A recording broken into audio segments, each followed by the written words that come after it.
Assalamualaikum warahmatullahi wabarakatuh. Kali ini kembali lagi bersama saya. Di video kali ini saya akan membahas tentang metodologi hukum Islam. Baik, kita langsung saja masuk ke materi berikut ini. Objek dan subjek hukum Islam. Hukum dalam konsep ilmu usul fikih dibagi dua macam, yaitu hukum taklifi dan hukum wadi.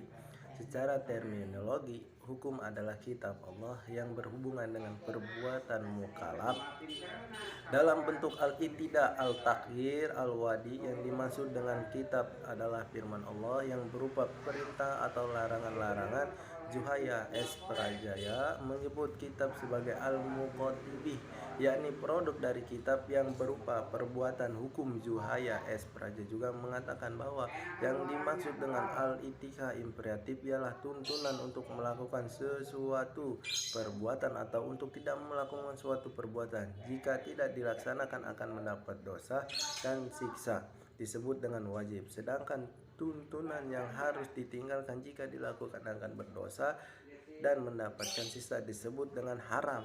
Al-takhir fakulatif ialah apabila hakim memberikan pilihan kepada mukallaf untuk melakukan suatu perbuatan atau tidak melakukannya, yang disebut dengan al-ibah. Perbuatan disebut dengan mubah.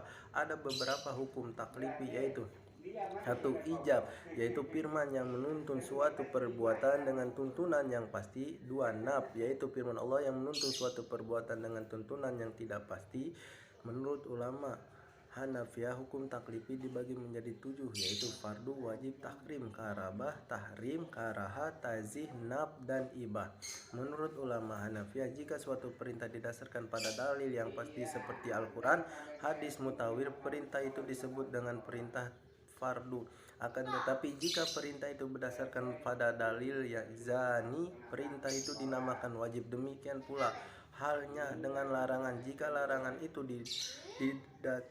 didasarkan pada dalil dan qot'i, disebut haram. Sebaliknya, jika larangan itu didasarkan pada dalil zani, maka tergolong pada hukum makruh.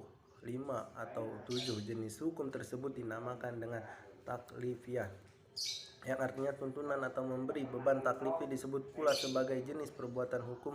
Hukum wadi ialah firman Allah yang menjadikan suatu sebagai suatu sebab adanya yang lain, musabab atau sebagai syarat lain, masrut atau sebagai penghalang mani adanya yang lain. Hukum wadi dibagi 3, yaitu sebab, syarat, dan mani. Tafsir salah satu metode pengaliunan hukum Islam. Al-Quran dan Sunnah diyakini sebagai sumber hukum Islam.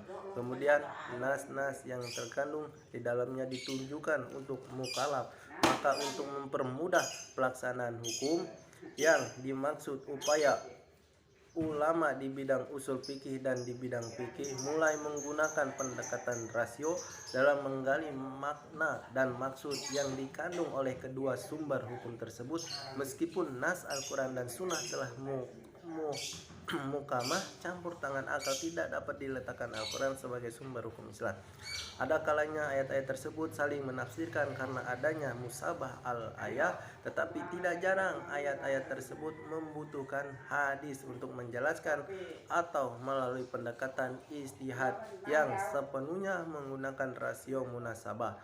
Al-ayah merupakan cara kerja akal yang ijtihadiyah karena akal mengupayakan sekuat mungkin untuk mencari dan membentuk paradigma penafsiran tersebut. Ijtihad sebagai metode penggalian hukum Islam. Ijtihad berasal dari kata zanda, artinya yang dimasdakoh, sulit, berat, susah, atau sukar. Menurut Rahmat Sari, secara etimologis kata ijtihad artinya kesulitan atau kesusahan. Al-maskoh juga diartikan dengan kesanggupan dan kemampuan. Al-toqat, kata Zuda yang selanjutnya menjadi ijtihad, diartikan sebagai pekerjaan yang dilakukan dengan sungguh-sungguh dan mengerahkan suatu tenaga. Ijtihad ialah usaha maksimal untuk melakukan suatu. Jika tidak sungguh-sungguh, tidak dapat disebut ijtihad, melainkan takfir, berpikir biasa dan sederhana. Abdul Wahab Muqallab mendefinisikan ijtihad menurut ulama usul fikih untuk mengerahkan daya dan kemampuan untuk menghasilkan hukum syara dari dalil-dalil syar'i yang terperinci. Dari semua definisi tentang ijtihad tersebut di atas dapat disimpulkan bahwa ijtihad itu adalah satu, penggerakan akal, pikiran para fuqaha atau usuliyin. Dua, menggunakan akal dengan sungguh-sungguh. Tiga, berkaitan dengan hukum syar'i dan amaliyah. Empat, menggali kandungan hukum syar'i dalam berbagai usaha dan pendekatan. 5. Dalil-dalil yang ada diperinci sedemikian rupa sehingga hilang kejaniannya. 6. Hasil ijtihad berbentuk fikih sehingga mudah untuk diamalkan. Ya.